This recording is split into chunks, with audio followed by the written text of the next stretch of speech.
From the breathtaking Pandoran landscapes to the wheels of a Lightcycle coaster, Walt Disney World contains undeniably some of the greatest theme park attractions in the world, including classics imagineered by Walt himself and cutting-edge adventures that push the boundaries of imagination and patience to wait in line.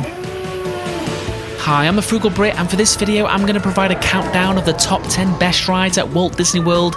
Before we get into it, don't forget to subscribe and hit the notification bell so you don't miss out on future Walt Disney World content. Starting at number 10, I've gone for Slinky Dog Dash, the main draw for Toy Story Land found in Hollywood Studios, which opened back in June 2018. The backstory is that Andy has built a roller coaster in his backyard using Slinky as the ride vehicle. Guests have been shrunk down to the size of a toy before being launched up a hill and past oversized toys dotted around the track's various hills and turns. Slinky later slows down through a blocked tunnel where a countdown begins for its main launch through a series of go rings at speeds of up to 40 miles per hour, which takes riders to its next signature element, a series of bunny hills to mimic the movements of a Slinky, followed by an intense helix. A smooth yet adequately thrilling coaster with a low minimum height requirement and Toy Story theming, which makes for the perfect family coaster. However, the Imagineering falls short of Disney's usual standards. Also, the long lines can be really frustrating, which isn't helped by fairly frequent reliability issues. Next at 9, we'll remain in Hollywood Studios for the Mickey and Minnie's Runaway Railway Trackless Dark Ride, located at the far end of Hollywood Boulevard near the park entrance. Built inside the replica of Grauman's Chinese Theatre, the premise is that guests are invited to watch the premiere of a Mickey Mouse cartoon in which Mickey and Minnie prepare for a picnic outing before Goofy messes things up. Guests are later transported into the whimsical world of the Mickey Mouse shorts and whisked away for an adventure with Mickey and Minnie, gliding through colourful scenes involving classic Disney characters, all brought to life through a combination of physical sets, 3D screens and special effects, and accompanied by its signature song, Nothing Can Stop Us Now, which you'll be humming for days. I don't think Mickey and Minnie's is in danger of becoming a classic. I much prefer its predecessor, the Great Movie Ride, but I do see it as the ultimate fun for the whole family attraction, without any scary elements, so accessible to all. What it lacks in thrills, it makes up for in charm and captivating visuals. For number 8, we'll head north to the Magic Kingdom for Tron Lightcycle Run, located over in the Tomorrowland section, Magic Kingdom's newest attraction, which opened in April 2023. Themed to the grid from the Tron movies, with a giant white canopy which covers parts of the track, sort of feels like a next-gen Space Mountain, which it's cruelly located next to. Guests are digitised upon entering the queue and get a glimpse of the light cycles being launched, one of the most visually impressive parts of the attraction. The theming extends to the Lightcycle ride vehicles, which feel like futuristic motorbikes. Riders are launched through the digital realm at speeds of 59 miles per hour with breathtaking views, extra impressive in the evening where the theming really comes to life with vibrant animated neon lights pulsing underneath its giant canopy. Riders eventually enter through the Gravity Building, where you'll join Team Blue in a race against the grid's evil AI programs. If I'm being honest, Tron doesn't compare favourably with Universal's coasters from recent years, but it has been a great addition to Magic Kingdom, which lacks attractions high on thrills. But as with Rock 'n' Roller Coaster, the ride duration feels too short. The focus was definitely style over substance, which is how I also describe the second Tron movie. But despite all this, I was surprised with how much I enjoyed the atmosphere and overall immersion. The lighting within the canopy is truly stunning. The music from Daft Punk also does a lot of heavy lifting for the atmosphere, which is my new favourite attraction soundtrack. For number 7, we're headed west, the Wild West specifically, for the Big Thunder Mountain Railroad located in Magic Kingdom's Frontierland, a mining-themed roller coaster which opened way back in November 1980. Set in the 1850s era gold rush town of Tumbleweed, beneath an iconic mountain range that rises above the landscape, designed to resemble the red rocks of the American Southwest. Guests travel over to the loading station inside an old abandoned mine shaft where riders begin their adventure on a runaway train along rickety old tracks, rising up bat-infested tunnels, weaving through the colourful caverns, under bridges, spooky tunnels and dinosaur bones. This is another family-friendly coaster, so not the most exhilarating, nor does it boast any standout features, but I can't think of any other ride that does a better job of executing its theme. The surrounding Frontierland scenery perfectly complements the coaster. Aesthetically, my favourite theme park attraction of all time. Looks just as good, if not better, at night, especially when the fireworks are on. I do prefer it to the much more popular Seven Dwarfs Mine Train, which you won't have to queue anywhere near as long for. They also get an extra 20 seconds of ride time, which honestly feels a lot longer. For number 6, we'll take our first trip to Epcot for Guardians of the Galaxy Cosmic Rewind, the park's newest attraction, located inside the new World of Discovery section. Themed, of course, to the Guardians of the Galaxy Marvel series, the story being that the Xandarians created a Wonders of Xandar pavilion inside Epcot, with a few nods to the Epcot of old. With the help of Terry Crews, you'll discover that the cosmic generator has been stolen and your mission is to retrieve it. You'll board Disney's special Omnicoaster vehicles, guided by the Guardians, embarking on a gag-filled cosmic joyride. One of its key elements is its reverse launch of 60 miles per hour in a few seconds. The rest of the ride is set to one of 6 randomly chosen hits from the 70s and 80s, synchronized with the movements of the ride vehicles as they dance around simulated stars and planets. The ride is incredibly fun, lasting an above average 3 minutes and 20 seconds. They've captured everything that people love about the movies, a much needed crowd puller for this part of the park. I'm also impressed with how efficient and reliable it's proven to be. Despite all this, I will say personally didn't find it as immersive as the likes of Escape from Gringotts over at Universal Studios, for which it has some design similarities. There are a couple of moments where the giant screens don't quite do a good enough job of immersing you into space. I should also warn about nausea. Whilst not the most intense, there have been complaints about the spinning going on, but nowhere near as bad as Mission Space. For 5.5, I've gone for the Pirates of the Caribbean indoor pirate-themed boat ride. So we're headed back to Magic Kingdom to the west of Adventureland. Yes, I am cheating by squeezing an extra one in. Built inside an imposing Spanish fortress, guests will queue through a dark underground cavern to sail on a swashbuckling voyage through Dead Man's Cove, floating past the skeletons of unfortunate pirates from days far gone. You'll find yourself caught in the midst of a pirate raid led by Captain Barbossa, spitting out insults, before floating through a town with pirates getting into all sorts of shenanigans throughout the burning city, with Jack Sparrow also making a number of appearances. The ride that spawned 4 movies, a timeless classic that remains one of Disney's most recognised and celebrated theme park rides in the world, with its great audio animatronics, meticulously detailed show scenes with amusing visual gags. With a ride time of 8 minutes, you really get your money's worth. Reasons not to love pirates: some of the changes over the years have made the ride's narrative a bit confusing, such as Jack Sparrow appearing in multiple scenes. Also, I'm not sure pirates were known for setting up auctions during their pirate raids. This version of the ride is weaker compared to the one in Disneyland, which is almost twice as long, with a more coherent story and an extra drop. My tied 5th entry is the Haunted Mansion Dark Ride, which is a short trip from the previous pick in Magic Kingdom at the top of the Liberty Square land. An opening day attraction for the park, built inside of an imposing Gothic-style manor which looms over Liberty Square and the rivers of America.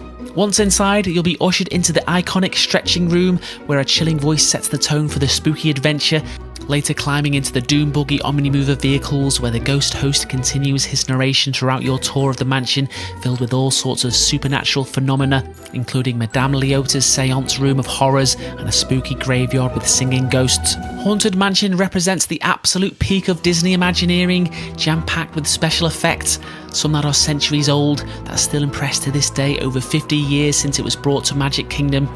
Great re-rideability, you'll notice something different with each ride. Despite being a ride about the undead, I'd still recommend it for all but the most easily frightened children, as it aims to evoke a feeling of enchantment rather than horror. This could be seen as a negative though, depending on your preference. Horror fans who've never experienced it before could feel a little underwhelmed. For number 4, I've gone for Expedition Everest Legend of the Forbidden Mountain roller coaster. So we're headed east to the Asia land for our first trip to Disney's Animal Kingdom. The story behind Expedition Everest begins with the fictional Himalayan village of Circa Zong, a gateway to the towering Forbidden Mountain, the visual focal point for the Asia land standing 200 feet high above the park's guests. Within the ride's queue, guests are immersed in the rich theming of a mountaineering expedition, complete with artefacts, photographs, and tales of the legendary Yeti and previous adventurers who attempted to conquer the mountain.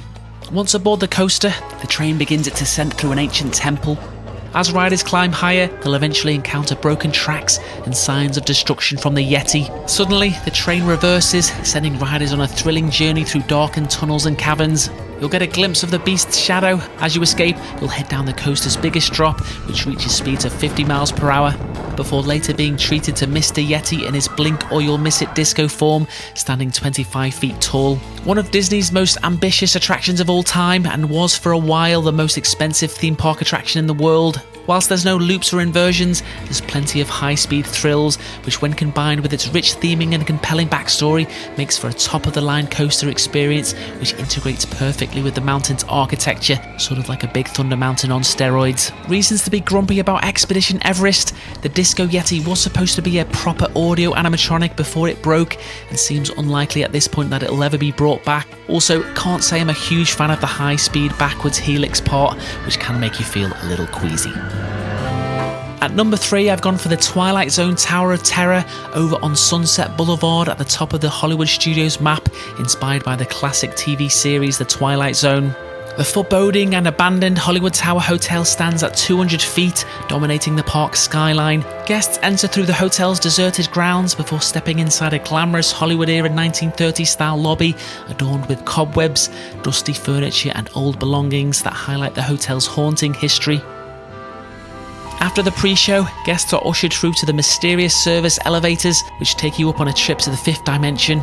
Riders are treated to a number of terrifying lighting special effects, including the ghosts of the vanished guests and bellhop at the end of the hallway, beckoning riders to join them. At the end of the hallway, without warning, the elevator suddenly plummets multiple stories in a series of thrilling, stomach-churning randomized drops, with adrenaline-inducing moments of weightlessness, giving riders a glimpse of the park from the top of the tower.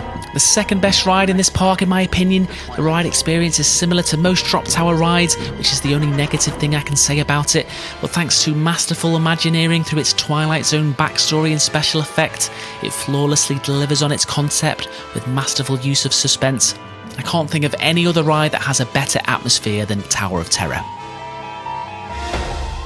For my second best Disney World attraction, I've gone for the Avatar Flight of Passage 3D flying simulator attraction that opened in 2017, based inside Pandora, the world of Avatar, our final trip to Animal Kingdom. The ride's lengthy queue transports guests through beautiful Pandoran landscapes with its unique rock formations and waterfalls.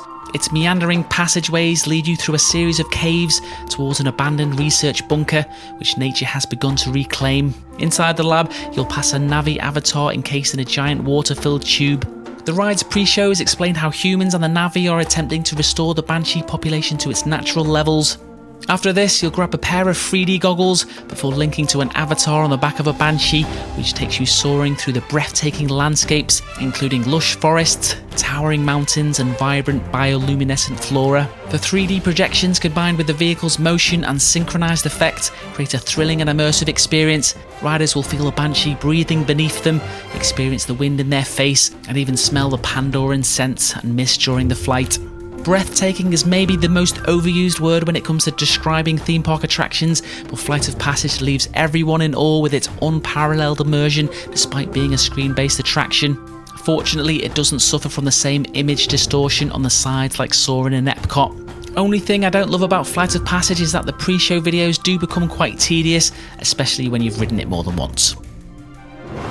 The best ride within Disney World has to go to Star Wars Rise of the Resistance, a next-generation dark ride which opened in 2019 as part of the Star Wars Galaxy's Edge expansion in Hollywood Studios. Disney's most popular attraction, it's not exactly controversial to give it the top spot. However, I don't expect it to hold this position for too much longer, for reasons I'll explain at the end of the video. But back to Rise, guests will take on the role of new Resistance recruits, entering the queue through a turret path and through ancient caves that house a Resistance control center before receiving their mission instructions from BB-8 and a hologram of Rey.